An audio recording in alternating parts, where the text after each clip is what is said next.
Good morning, friends. Today our topic of discussion is dual nature of radiation and matter. इस chapter के बारे में हम लोग जो है आज शुरुआत करेंगे पढ़ने के लिए। तो सबसे पहले हम लोग जो आते हैं क्लास 12 के पार्ट 2 सिलेबस में कौन कौन सा पोर्शन आती है उस पोर्शन को सबसे पहले हम लोग जो है डिस्कस करते हैं।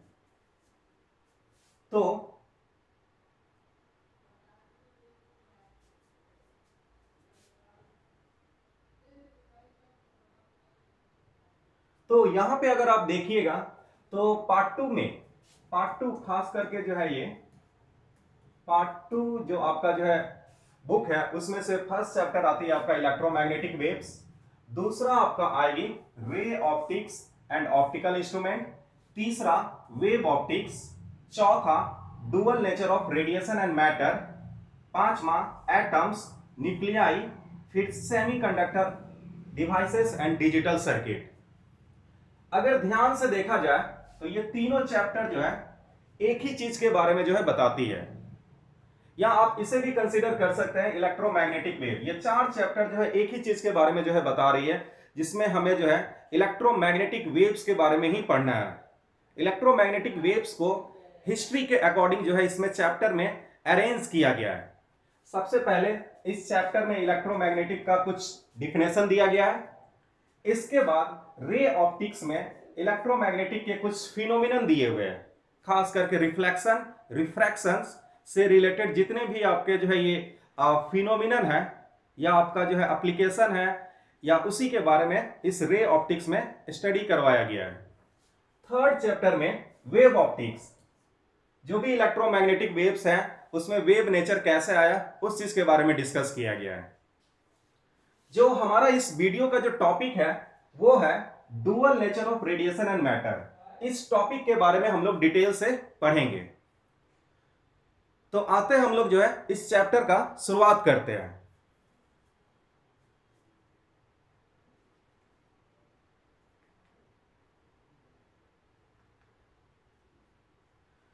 Dual nature of radiation and matter, जैसा ये शब्द यहां पे आपको बता रहा है रेडिएशन, रेडिएशन का मतलब क्या होता है ये? अगर सिंपल भाषा में हम लोग जो है इसे अगर जो है माने,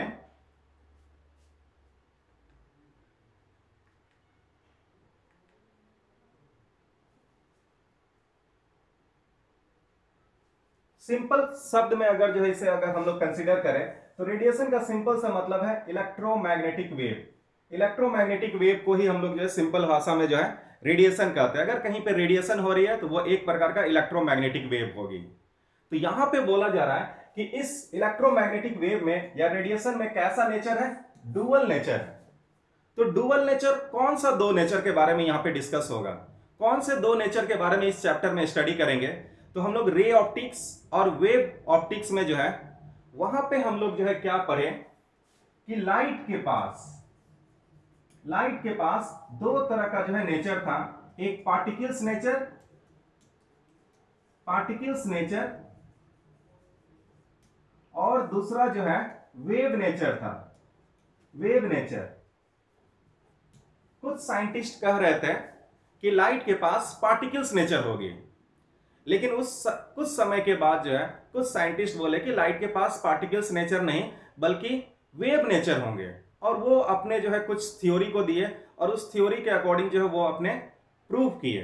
तो देखते हैं, सबसे पहले जो है पार्टिकल्स नेचर के बारे में जो है न्यूटन नाम करके साइंटिस्ट आता है। इसके बारे में तो सब कोई जानते होइएगा।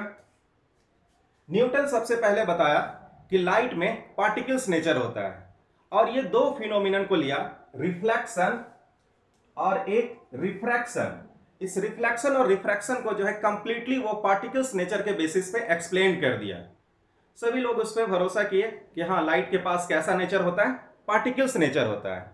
कुछ समय के बाद जो कोई एक और साइंटिस्ट आते हैं, हाइजेंस नाम करके साइंटिस्ट, वो लाइट के और नेचुरल फिनोमिनन को लेकर आते हैं। जैसे एक था हमारे पास इंटरफेरेंस,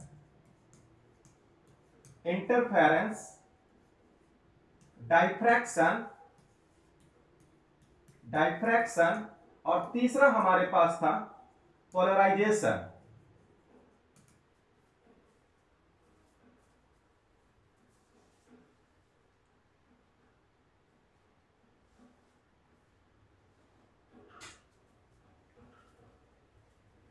इस तीन फिनोमिनन को एक्सप्लेन करने के लिए, इस तीन फिनोमिनन को, इंटरफेरेंस, डाइफ्रैक्शन और पोलराइजेशन को, हम लोग पार्टिकल्स नेचर के बेसिस पे एक्सप्लेन नहीं कर सकते थे या नहीं कर पाए उस समय के साइंटिस्ट।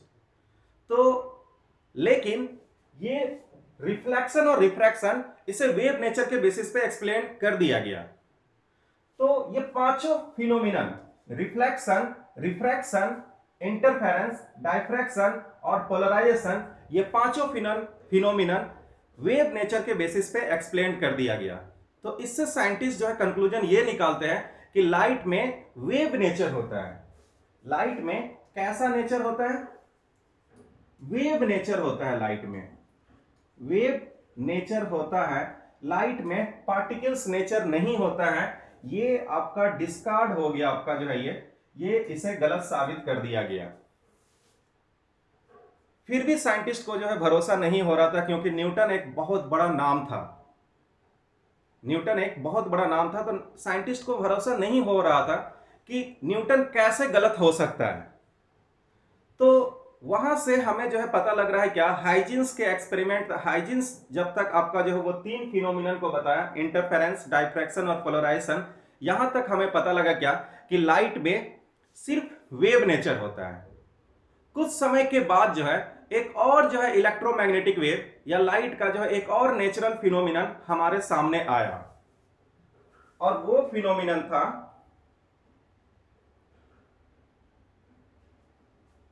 जैसे फोटो इलेक्ट्रिक इफेक्ट।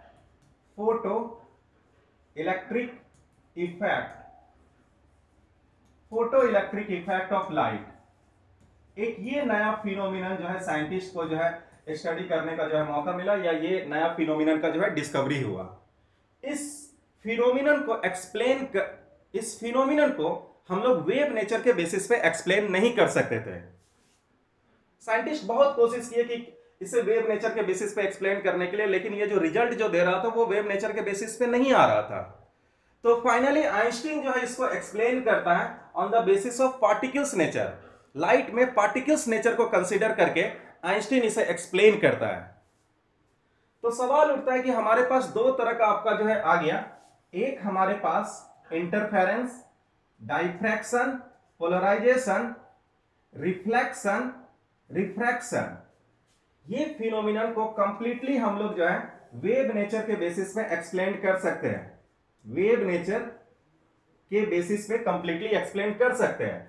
लेकिन photo electric effect, photo electric effect, इसे एक्सप्लेन करने के लिए हमें लाइट में पार्टिकल्स नेचर लेना ही पड़ेगा।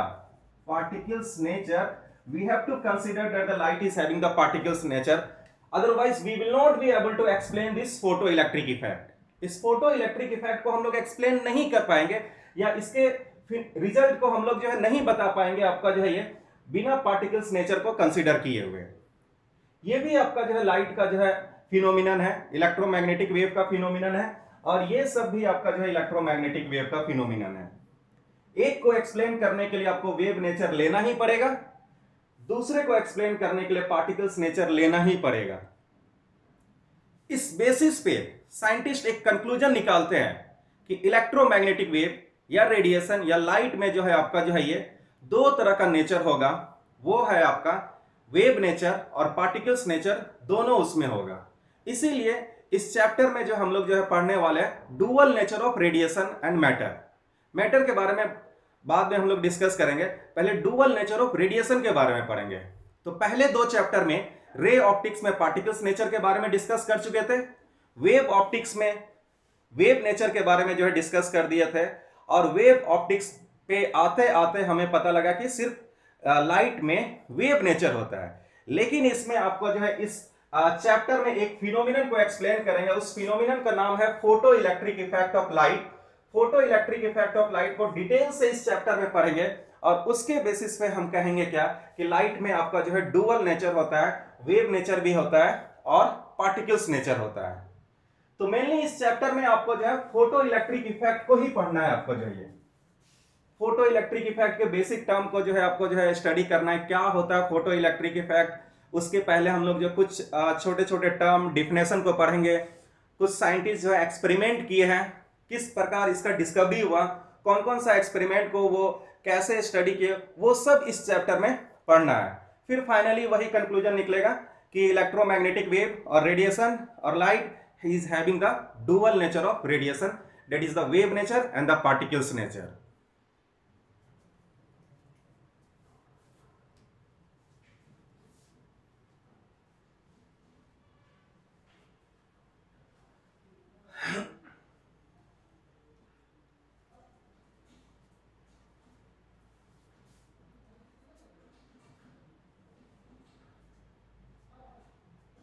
तो शुरुआत करते हैं इस चैप्टर को। इस चैप्टर के बारे में ब्रीफ आइडिया मैंने आपको दे चुका हूं।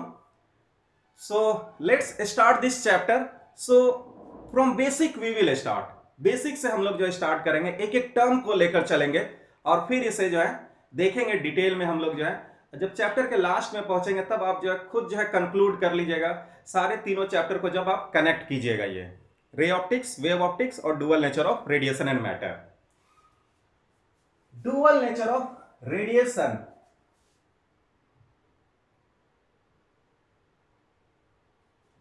सबसे पहला टर्म है इसमें free electrons. Free electrons in metals. Metals में फ्री इलेक्ट्रॉन्स क्या होती है? हम लोग जानते हैं मेटल्स, कोई भी मेटल्स है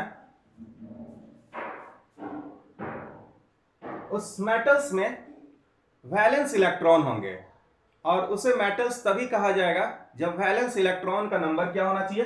1, 2 और 3। मेटल का प्रॉपर्टी होता है कि वो इलेक्ट्रॉन को इजीली लॉस कर सकते हैं। आपका जो ये इजीली उससे इलेक्ट्रॉन जो है लॉस हो जाएगा ये। तो इलेक्ट्रॉन, कोई भी एटम है आपका ये, इस एटम में जो है इलेक्ट्रॉन जो है इसके चारों तरफ जो है आपका जो है रिवॉल्व कर रहा है। ये एक प्रकार का गलत साबित हो चुका है, लेकिन आपको समझाने के लिए हम यहां से स्टार्ट करेंगे आपका। तो इलेक्ट्रॉन इसमें रिवॉल्व कर रहा है आपका जो है आउटर मोस्ट सेल में। आपका जो है एक इलेक्ट्रॉन है, ये यहां पर रिवॉल्व कर रहा है आपका जो है ये इलेक्ट्रॉन जो है इस एटम से बाहर नहीं जा सकता है, क्योंकि न्यूक्लियस जो है इसे अट्रैक्ट करके रखा है अपने तरफ, अट्रैक्ट करके रखा है। इस पे पॉजिटिव चार्ज, इस पे निगेटिव चार्ज, ये अट्रैक्ट करके रखा है, जिसके कारण ये इलेक्ट्रॉन जो है इस एटम से बाहर नहीं जा सकता है। ये इसे बाहर निकालने के लिए, इस इलेक्ट्रॉन को बाहर निकालने के लिए we have to supply energy. हमें एनर्जी सप्लाई करना पड़ेगा और वो भी डिपेंड करेगा क्या वो उस एनर्जी पे ये इससे एग्जिट कर पाएगा कि नहीं आपका जो ये। तो इसे एनर्जी सप्लाई करेंगे तभी ये आपका इससे जो है बाहर हो पाएगा आपका जो है ये, और फिर इसमें जो है मेटल के प्रॉपर्टी आएंगे आपका जो ये। तो फ्री इलेक्ट्रॉन्स का मतलब क्या होता है? कोई भी आपका जो है मेटल ले लीजिए, बाय द वे मान लेते हैं कोई भी समझाने के लिए हम सोडियम का जो है मेटल ले लिया आपका जो है ये। इसमें एक एटम्स तो होगी नहीं, बहुत सारे एटम्स होंगे। एक एटम को तो हम लोग जो है देख भी नहीं सकते आपका जो है, सिंपल सा बात है, लेकिन बहुत सारे एटम के कलेक्शन को हम लोग देख सकते हैं। वो क्या बना देता है? एक मैटर बना देता है आपका ये। तो इसमें बहुत सारा एटम्स है। यहां पर एक एटम्स है, इसमें इसका आउटर मोस्ट सेल में जो है आपका जो है समझाने के लिए मान लेते हैं एक इलेक्ट्रॉन रिवॉल्व कर रहा है। यहां पर भी एक एटम्स है। इस प्रकार बहुत सारा एटम्स नजदीक नजदीक में है।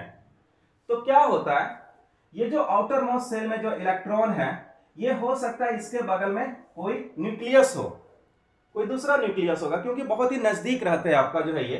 इंटर एटॉमिक स्पेस बहुत ही कम रहता है। तो ये न्यूक्लियस क्या करेगा? ये न्यूक्लियस इस वैलेंस इलेक्ट्रॉन को अपने तरफ अट्रैक्ट करेगा। तो ये एटम जो है जंप करके इसके एरिया में आ जाएगा। फिर इसके बगल में दूसरा आपका जो है ये न्यूक्लियस होगा, तो उसे जो है उस एटम को जो है वो जंप करेगा, जंप करके इस पे आ जाएगा। फिर इसके बाद जो है ये कोई और जो है इसके बगल में न्यूक्लियस होगा आपका जो है ये, उस वैलेंस इलेक्ट्रॉन को ये जंप करेगा। इस प्रकार आपका जो है ये एक एटम से दूसरे एटम में आपका जो है जंप करते रहता है।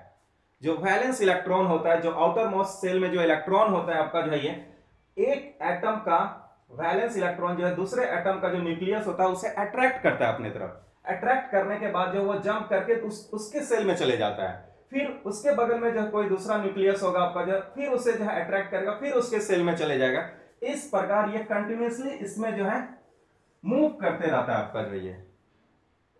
तो मूव करते करते क्या होगा आपका जो ये इसके बाउंड्री पर आएगा, इस मेटल के बाउंड्री पर आएगा।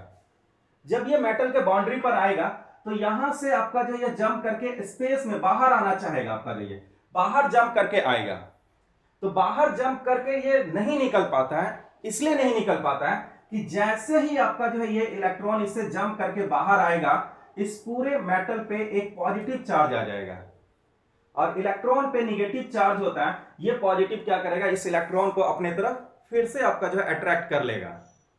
तो इलेक्ट्रॉन जो है हमेशा इस मेटल के अंदर जो है रैंडम डायरेक्शन में आपका जो है मूव करते रहता है, लेकिन इसके बाहर नहीं आ पाता है। जैसे ही बाहर आता है आपका जो है ये इस पे पॉजिटिव चार्ज डेवलप होता है और उसे फिर से अट्रैक्ट कर लेता है।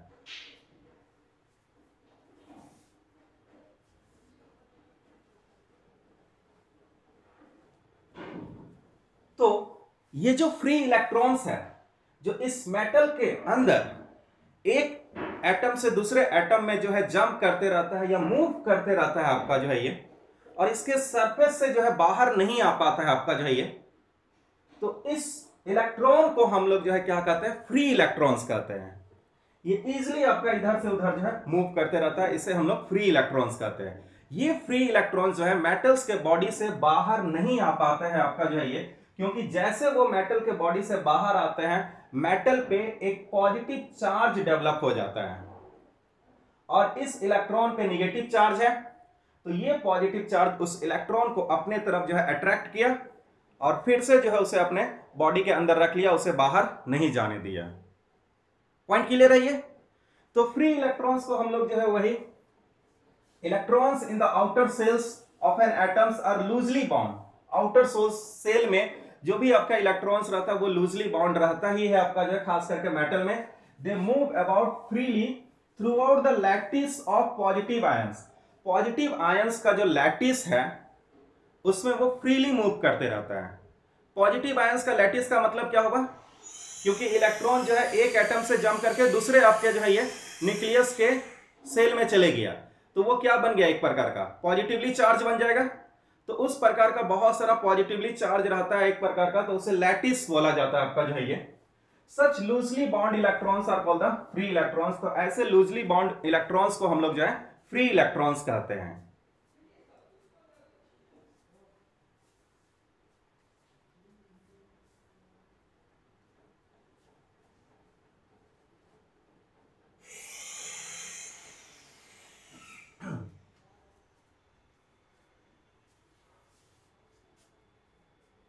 इलेक्ट्रॉन्स अपने मेटल्स बॉडी से बाहर नहीं निकल पाते, ये फ्री इलेक्ट्रॉन्स।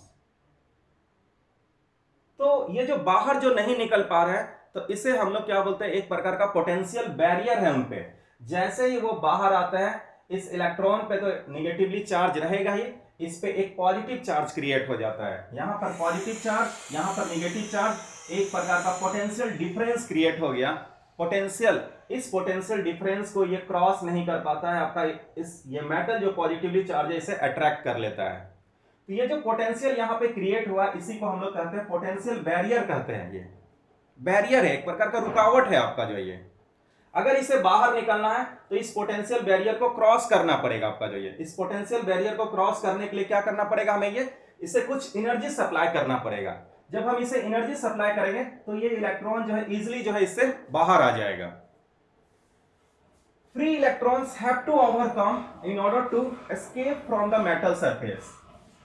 पोटेंशियल बैरियर का मतलब होता है यहां पे जो पोटेंशियल जो क्रिएट हुआ, इस पोटेंशियल को फ्री इलेक्ट्रॉन्स को ओवरकम करना पड़ेगा। इससे आपको जो है ज्यादा एनर्जी इसके पास आना पड़ेगा, तभी जो है ये इससे एस्केप कर सकता है ये।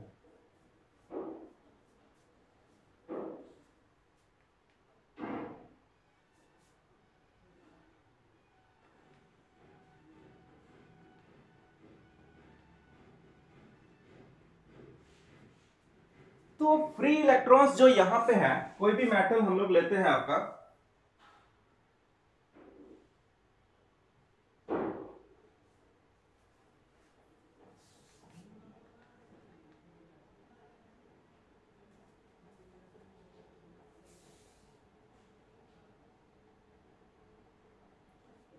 कोई भी मेटल हम लोग लेते हैं आपका, ये कोई भी मेटल है आपका जो है, इसमें बहुत सारा आपका जो है ये फ्री इलेक्ट्रॉन जो है आपका जो है ये मूव करते रहते हैं आपका जो ये फ्री इलेक्ट्रॉन्स इधर आएगा इधर आएगा इधर आएगा, ये रैंडम डायरेक्शन में मूव करते रहते हैं आपका जो ये।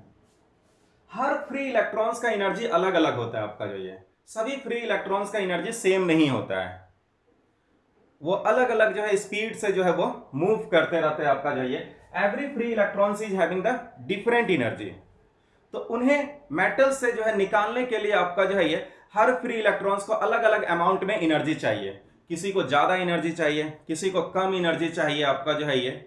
तो इस प्रकार वो एनर्जी लेगा और वो उससे बाहर आएगा, माने उसे हमें सप्लाई करना पड़ेगा आपका जो ये। तो मिनिमम अमाउंट, कम से कम इस फ्री इलेक्ट्रॉन्स को कितना एनर्जी देंगे ताकि जो है ये इससे बाहर आपका जो है इजेक्ट हो जाए, इमिट हो जाए।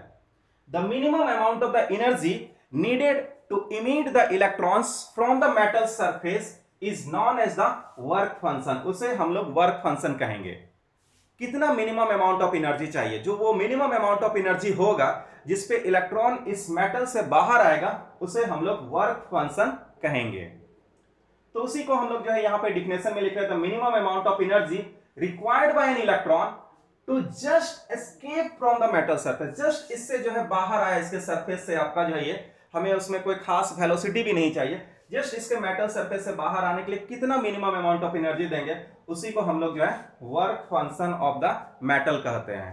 जनरली इस वर्क फंक्शन को हम लोग जो है ये W0 से रिप्रेजेंट करेंगे या φ0 से हम लोग जो है रिप्रेजेंट करेंगे। ये वर्क फंक्शन बहुत सारे चीज पे डिपेंड करेगा, खास करके मेटल्स के नेचर पे डिपेंड करेगा। कौन सा मेटल है आपका जो ये, उसका नेचर कौन सा है आपका जो है उस पर डिपेंड करेगा। नेचर ऑफ द मेटल, जैसे हम लोग जानते हैं सोडियम, सोडियम है आपका जो है ये, जैसे फर्स्ट ग्रुप में जितना भी आपका जो है ये sodium, potassium, rubidium, caesium, francium, ये सब जो है आपको बहुत ही स्मॉल अमाउंट ऑफ एनर्जी देंगे तो इजीली जो है इससे इलेक्ट्रॉन जो है इमिट हो जाएगा ये। तो लेकिन कुछ जैसे आपके जो है ये सेकेंड ग्रुप हो गए आपके जो है ये सब अल्युमिनियम, ये सब को थोड़ा सा आपको ज्यादा आपका जो है एनर्जी का जरूरत पड़ेगा, तब जाके उससे इलेक्ट्रॉन इमिट होगा ये। तो नेचर ऑफ द मेटल पे ये डिपेंड करेगा वर्क फंक्शन। दूसरा, condition of its surface, surface का कंडीशन पे भी डिपेंड करेगा। अगर कोई मेटल जो है आपका जो है ये उसका सरफेस जो है ये बिल्कुल ये पॉइंटेड है, तो इस पॉइंटेड एंड से इलेक्ट्रॉन जो है बहुत ही जल्दी आपका इमिट कर जाएगा, स्मॉल अमाउंट ऑफ एनर्जी ही देंगे तो आपका इलेक्ट्रॉन इससे जो है इजीली जो है आपका जो है बाहर आएगा। पढ़े थे हम लोग ये कोरोना डिस्चार्ज में, वैन डी ग्राफ जनरेटर में आप पढ़े होइएगा आप जो है ये।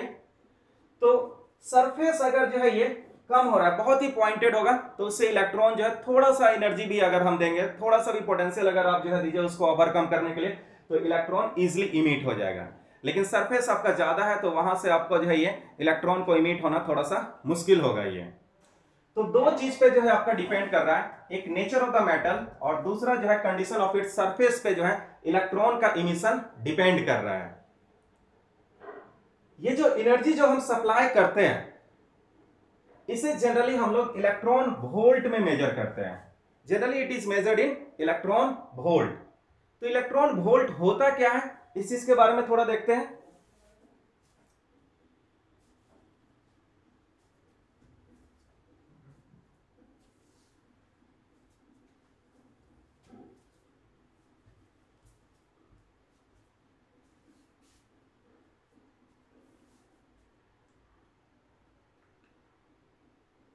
इलेक्ट्रॉन वोल्ट के बारे में आते हैं। तो क्या होता है इलेक्ट्रॉन वोल्ट? एक इलेक्ट्रॉन है आपका जो है ये, एक इलेक्ट्रॉन जब इसे 1 वोल्ट का पोटेंशियल डिफरेंस सप्लाई किया जाता है, जब इसे 1 वोल्ट का पोटेंशियल डिफरेंस सप्लाई किया जाता है तो वो मूव करने लगता है कुछ काइनेटिक एनर्जी से। जो वो अमाउंट ऑफ काइनेटिक एनर्जी है, अमाउंट ऑफ काइनेटिक एनर्जी जो उसे मिला जब 1 वोल्ट का एनर्जी हम लोग जो है ये सप्लाई किए आपका जो पोटेंशियल डिफरेंस में, तो उस काइनेटिक एनर्जी के वैल्यू को हम लोग जो है 1 इलेक्ट्रॉन वोल्ट कहते हैं। जैसे 1 electron volt is the kinetic energy gained by an electron when it is accelerated through a potential difference of 1 volt. अगर बाय द वे ये 2 पॉइंट है आपका जो है ये ए है V है, इस दोनों के बीच में 1 वोल्ट का जो है पोटेंशियल डिफरेंस है, 1 वोल्ट का पोटेंशियल डिफरेंस है। तो अगर इलेक्ट्रॉन यहाँ पे है तो ये इलेक्ट्रॉन जो है आपका जो है कोई ना कोई काइनेटिक एनर्जी से मूव करेगा, आपका जो है कुछ ना कुछ काइनेटिक एनर्जी ये गेन करेगा। ये पोटेंशियल डिफरेंस है तो एक पे पॉजिटिव एक पे निगेटिव चार्ज है, अगर बाय द वे इस पे निगेटिव चार्ज है इस पे पॉजिटिव है तो इलेक्ट्रॉन इधर से इधर की तरफ जो है मूव करेगा ये। तो इलेक्ट्रॉन वोल्ट होता क्या है इस चीज के बारे में हम लोग जो है डिस्कस करते हैं। तो एक इलेक्ट्रॉन वोल्ट, 1 इलेक्ट्रॉन वोल्ट का मतलब क्या होता है, जैसे मान लीजिए क्या 2 पॉइंट है हमारे पास A और B, 2 पॉइंट है हमारे पास और इस दोनों पॉइंट के बीच में कुछ ना कुछ जो है पोटेंशियल डिफरेंस हो। बाय द वे ये हायर पोटेंशियल पर है, ये लोअर पोटेंशियल पर है, तो कुछ पोटेंशियल डिफरेंस होगी। अगर इस पोटेंशियल डिफरेंस के एरिया में अगर इलेक्ट्रॉन को रखा जाएगा तो ये मूव करने लगेगा, वो किसी ना किसी वेलोसिटी से मूव करेगा, उसके पास एक काइनेटिक एनर्जी आ जाएगा ये। तो हो सकता है कि इस दोनों के बीच में पोटेंशियल डिफरेंस आपका 5 वोल्ट का पोटेंशियल डिफरेंस हो। 5 वोल्ट का जब पोटेंशियल डिफरेंस होगा तो उसके लिए कुछ और काइनेटिक एनर्जी होगा। अगर जो है कुछ और बाय द वे यहां पर 6 वोल्ट का जो है ये पोटेंशियल डिफरेंस हो तो वैसे केस में कुछ और पोटेंशियल डिफरेंस आएगी। माने अलग अलग पोटेंशियल डिफरेंस के लिए अलग अलग काइनेटिक एनर्जी होगी इलेक्ट्रॉन के लिए। तो हमें डिफाइन करना है 1 इलेक्ट्रॉन वोल्ट। 1 इलेक्ट्रॉन वोल्ट का मतलब हो रहा है एक इलेक्ट्रॉन को हम 1 वोल्ट वाले पोटेंशियल डिफरेंस वाले एरिया में जब रखेंगे तो कितना वो काइनेटिक एनर्जी गेन करेगा। जितना वो काइनेटिक एनर्जी गेन करेगा उसी काइनेटिक एनर्जी को हम लोग 1 इलेक्ट्रॉन वोल्ट कहेंगे। सो 1 electron volt is the kinetic energy gained by an electron when it is accelerated through a potential difference of 1 volt। 1 volt के पोटेंशियल डिफरेंस वाले एरिया से जब उसे एक्सेलरेट कराया जाता है तो वो जितना काइनेटिक एनर्जी गेन किया उसी काइनेटिक एनर्जी को 1 इलेक्ट्रॉन वोल्ट कहते हैं। तो थोड़ा इसके न्यूमेरिकल वैल्यू को हम लोग देखते हैं। इसके डिफिनेशन को हमने यहां पे लिख दिया है। It is the kinetic energy gained by an electron when it is accelerated through a potential difference of 1 volt। We know that हमें मालूम है V equal to W by Q, ये फॉर्मूला हम लोग जानते हैं। 1 electron volt equal to kinetic energy gained by an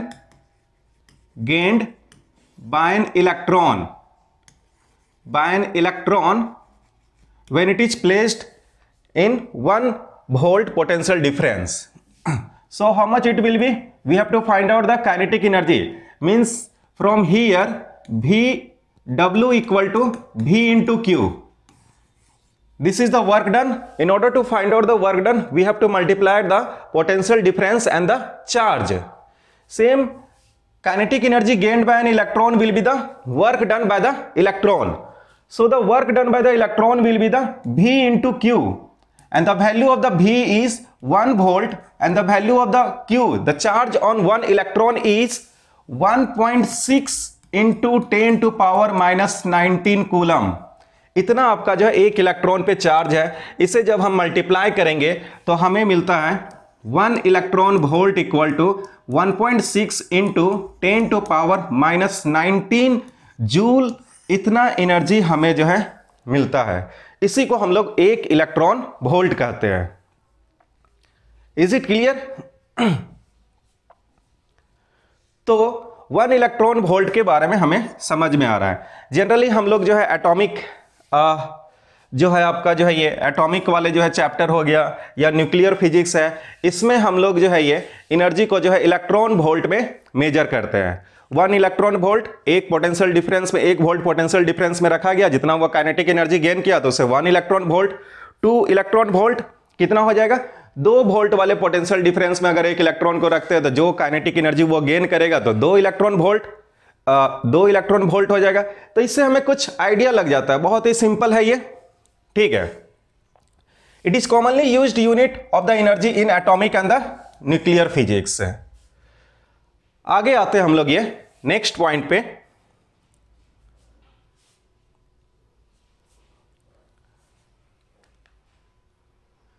work function, कुछ element के वर्क फंक्शन यहां पर दिए हुए हैं। जैसे जो है यहां पर सीजियम दिए हुए हैं आपके जो है ये सीजियम के है, कुछ आपके पोटासियम के है, सोडियम के है, ये सब के जो है कुछ वर्क फंक्शन दिया हुआ है आपका। जो ये वर्क फंक्शन हम जैसे मैंने डिस्कस किया, it is the minimum amount of the energy required to emit an electron from the metal surface. Minimum amount of energy, कितना जरूरत है इलेक्ट्रॉन को ताकि वो मेटल के बॉडी से जो है बाहर आ सके, उसी मिनिमम अमाउंट ऑफ एनर्जी को हम क्या कहते हैं, वर्क फंक्शन कहते हैं। तो वर्क फंक्शन को हम लोग ये जनरली इलेक्ट्रॉन वोल्ट में हम लोग लिखते हैं।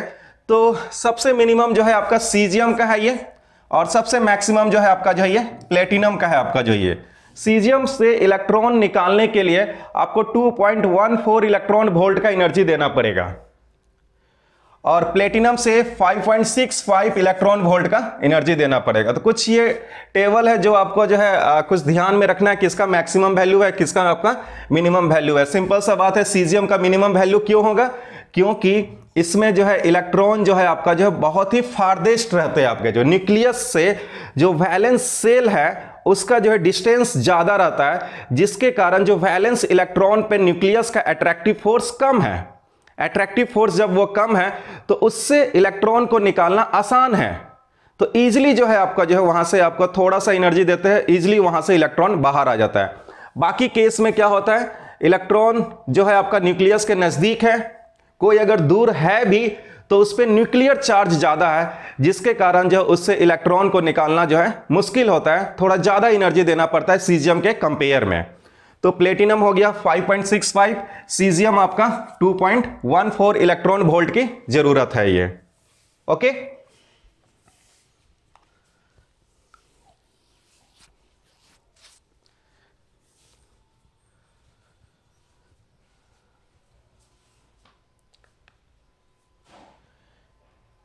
अब यहां पे सवाल उठता है क्या कि इलेक्ट्रॉन को इमिट कराना है मेटल सरफेस से। जब इलेक्ट्रॉन को इमिट कराना है मेटल सरफेस से तो कितने डिफरेंट वे से हम एनर्जी उसे दे सकते हैं, उसे एनर्जी हमें सप्लाई करना है। एनर्जी जब हम सप्लाई करेंगे तब जाके इलेक्ट्रॉन जो है उससे इमिट होगा। तो जनरली 4 वेस हैं जिसके तरीके से, जिस वे से हम लोग जो है उसे एनर्जी सप्लाई कर सकते हैं, और उसके रिस्पेक्ट में क्या होगा, इलेक्ट्रॉन उससे इमिट होगा। तो what are the different ways? First of all, the phenomenon of emission of electron from the metal surface is known as the electron emission. उसे हम लोग सिंपल जो है इलेक्ट्रॉन इमिशन कहेंगे। ये जो फिनोमिनन है, जो मेटल सरफेस से जो इलेक्ट्रॉन जो इमिट कर रहा है, जो बाहर आ रहा है, इसे हम लोग जो है इलेक्ट्रॉन इमिशन कहेंगे। इलेक्ट्रॉन इमिशन कराने के लिए हमें उसे एनर्जी देना पड़ेगा, और ये एनर्जी हम लोग जनरली ये 4 वे से इसे प्रोवाइड करते हैं। ये पहला है आपका थर्मियोनिक इमिशन। थर्मियोनिक इमिशन में कुछ भी नहीं, उस मेटल सरफेस को हमें मेटल को क्या करना है, हीट करना है। हीट के फॉर्म में एनर्जी सप्लाई करते हैं। जब उसे हीट करते हैं और जब उसका एनर्जी जो है वर्क फंक्शन से ज्यादा होता है तो वो इलेक्ट्रॉन जो है मेटल से इमिट हो जाता है। तो वैसे फिनोमिनन को हम लोग जो है थर्मियोनिक, वैसे प्रोसेस को जो है वे को थर्मियोनिक इमिशन कहते हैं। और जो इलेक्ट्रॉन जो है इमिट होता है उसे थर्मियोन्स कहते हैं। ये तो एक एक करके थोड़ा डिटेल में हम लोग जो है चलते हैं। ये तो थर्मियोनिक इमिशन, जैसा हमने जो इसके बारे में बताया, हीट इसे जो है सप्लाई करना पड़ेगा। ये हीट इसे जब सप्लाई करते हैं हम लोग ये, तो ये आपका जो है ये हीट एनर्जी के कारण जो है इलेक्ट्रॉन इमिट होता है। जो इलेक्ट्रॉन इमिट होता है उसे थर्मियोन्स बोला जाता है, या थर्मो इलेक्ट्रॉन्स इसे कहा जाता है। नेक्स्ट जो है हमारे पास वो है आपका जो है ये फील्ड इमिशंस और cold cathode emissions. Field emission में क्या होता है, हाई इलेक्ट्रिक फील्ड वाले एरिया में आपका जो है जब वो मेटल बॉडी आता है तो उससे इलेक्ट्रॉन इमिट होने लगता है। Generally 10 to power 3, 10 to power 8 आपका जो है ये इलेक्ट्रॉन, आपका जो है ये वोल्ट पर मीटर, उतने फील्ड वाले एरिया में अगर कोई मेटल है तो उससे इलेक्ट्रॉन इमिट हो जाएगा। ये प्रोसेस डेंजरस होता है क्योंकि वो बहुत ही हाई इलेक्ट्रिक फील्ड है आपका जो ये। तो वैसे प्रोसेस को जब हाई इलेक्ट्रिक फील्ड हम लोग जो है जनरली इसे सप्लाई करते हैं, तो वैसे केस में जो इमिट होता है आपका जो है ये इलेक्ट्रॉन, तो उस मेथड को हम लोग जो है उस मेथड को फील्ड इमिशन या कोल्ड कैथोड इमिशन हम लोग जो है कहते हैं। ये फील्ड इमिशन या cold cathode emission when they are subjected to 10 to power 3 to 10 to power 8 volt per metre electric field में रखा जाता है। This method is dangerous okay, simple सा बात है, आपका डेंजरस तो होना ही है आपका जो है ये मेथड, क्योंकि बहुत ही हाई इलेक्ट्रिक फील्ड है ये।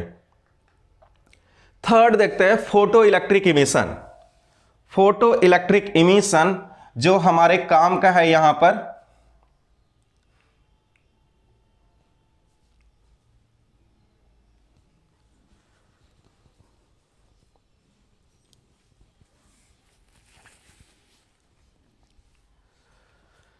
तो जैसा इसका नाम है फोटो, फोटो का मतलब क्या हो रहा है, लाइट हो रहा है आपका जो ये किसी भी मेटल सरफेस पे, जैसे ये मेटल सरफेस है, ये मेटल बॉडी है आपका जो है ये, इस मेटल सरफेस पे अगर कोई अल्ट्रावायलेट रे या कोई इलेक्ट्रोमैग्नेटिक रे जो है आपका एक पार्टिकुलर फ्रीक्वेंसी वाला जब इस पे स्ट्राइक करेगा या जब इस पे इंसिडेंट होगा तो कुछ इलेक्ट्रॉन इससे बाहर इमिट होगा। ऐसे प्रोसेस को हम लोग जो है फोटो इलेक्ट्रिक इमिशन कहते हैं, जो इस चैप्टर का जो है ये माने इस चैप्टर में इसी के बारे में आपको जो है डिटेल से पढ़ना है। 4 मेथड हम जो है अभी डिस्कस कर रहे हैं। एक थर्मियोनिक इमिशन हमने डिस्कस किया, एक फील्ड मेथड या कोल्ड कैथोड इमिशन, तीसरा जो है ये फोटो इलेक्ट्रिक इमिशन, और चौथा जो सेकेंडरी इमिशन पढ़ने वाला है। इस चारों में से इसी के बारे में इस चैप्टर में डिटेल से आपको जो है पढ़ना है ये। तो फोटो इलेक्ट्रिक इमिशन में क्या हो रहा है, कोई आपका जो है मेटल है उस पर जब लाइट स्ट्राइक करता है एक पार्टिकुलर फ्रीक्वेंसी वाला, तो उसके कारण जो है क्या होता है, उससे इलेक्ट्रॉन कुछ इमिट हो जाता है। ऐसे प्रोसेस को हम लोग जो है फोटो इलेक्ट्रिक इमिशन कहते हैं। और जो इलेक्ट्रॉन जो बाहर आया, that electron is known as the photo electrons, but this rate is very low.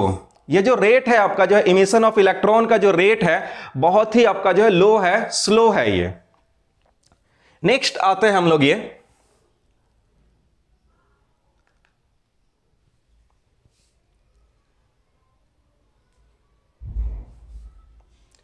Secondary emission या cold cathode emission, secondary emission के बारे में आते हैं। सिंपल सा बात है, ये हमारा जो है एक मेटल है, इसके अंदर बहुत सारा आपका जो है ये फ्री इलेक्ट्रॉन्स है, बहुत सारा फ्री इलेक्ट्रॉन्स है ये। अब इस पे जो है ये हाई स्पीड वाला फास्ट मूविंग इलेक्ट्रॉन आकर इस पे स्ट्राइक करता है आपका ये। जब इस पे स्ट्राइक करेगा आपका जो ये फास्ट मूविंग इलेक्ट्रॉन जो है इस इलेक्ट्रॉन से आकर टकराएगा और अपना एनर्जी इसे दे देगा, और ये इसका एनर्जी इंक्रीज कर जाएगा। और अगर इसका एनर्जी जो है वर्क फंक्शन से ज्यादा होता है तो ये इलेक्ट्रॉन जो है बाहर की तरफ जो है इमिट हो जाएगा। तो कोई फास्ट मूविंग इलेक्ट्रॉन किसी मेटल सरफेस को स्ट्राइक किया, वो अपना काइनेटिक एनर्जी उस मेटल के अंदर जो फ्री इलेक्ट्रॉन है उसे वो दे दिया, और वो मेटल के अंदर वाला जो फ्री इलेक्ट्रॉन है उस एनर्जी को लेकर वो फिर बाहर आ जाता है अगर वर्क फंक्शन से ज्यादा एनर्जी वो गेन करता है। तो ऐसे प्रोसेस को हम लोग जो है सेकेंडरी इमिशन कहते हैं ये। तो सेम यहां पर when A fast moving electrons strike a metal surface, they transfer some of their energy to the free electrons of the metals.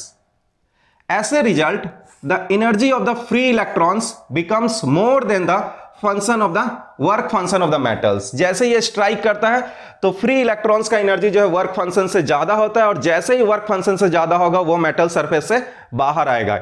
This process is known as the secondary emissions and the electron emitted are known as the secondary electron. Very simple. Okay,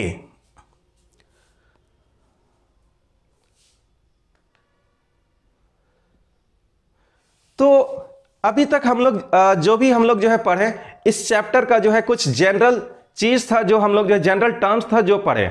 अब जो है यहां से हम लोग जो है ये इस चैप्टर के बारे में डिटेल से पढ़ेंगे। आपका जो है खास करके फोटो इलेक्ट्रिक इफेक्ट के बारे में हमें यहां से पढ़ना है। ये फोटो इलेक्ट्रिक इफेक्ट क्या होता है, हमने कुछ आपको बेसिक आइडिया दिया। इसके बाद हम लोग पढ़ेंगे इसका डिस्कवरी कैसे हुआ, साइंटिस्ट कौन कौन से एक्सपेरिमेंट किए, उस एक्सपेरिमेंट का क्या कंक्लूजन निकला, जो कंक्लूजन निकला उसे एक्सप्लेन कैसे किया गया आइंस्टीन के द्वारा। ये सारा चीज हम लोग जो है स्टडी करेंगे। आपका जो है कुछ इस पे न्यूमेरिकल भी आएंगे, कुछ फॉर्मूला भी आएंगे आपका जो है ये, क्योंकि आपका थ्योरी इनकम्प्लीट है जब तक उसे मैथमेटिकल फॉर्म में नहीं लिखा जा सके। तो ये आगे का चीज जो है फोटो इलेक्ट्रिक इफेक्ट हम लोग नेक्स्ट वीडियो में देखेंगे। Okay, till date have a good day, bye.